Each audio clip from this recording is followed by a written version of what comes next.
Hey, welcome to another video. Come with me for a walk at sunset through the woods with the sun beaming through the trees so gracefully.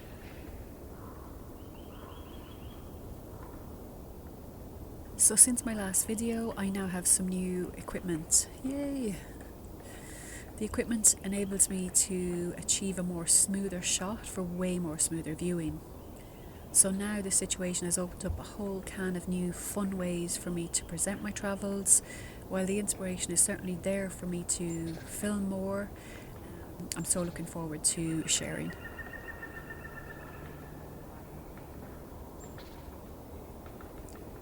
I met a cyclist on this route, patiently carrying his bike through the muddy parts.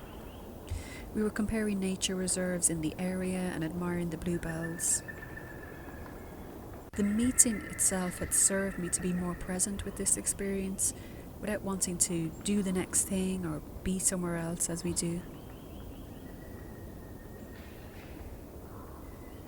It was fab to connect with nature, especially at this time of year when it's warmer and the cold has gone away.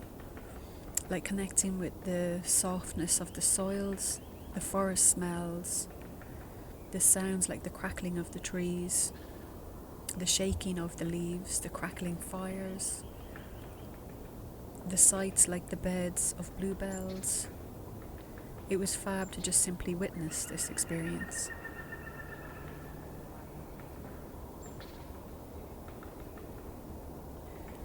And so my first night of camping in my van happened.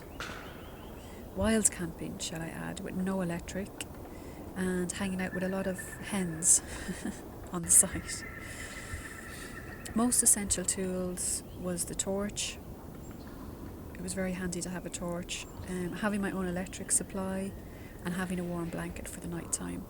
Wouldn't do it again without a portable toilet of some sort. Like to have that to hand.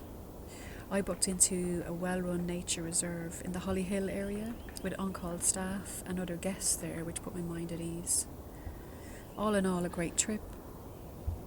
Keep watching for some cosy, relaxing campfire scenes with a beautiful night sky.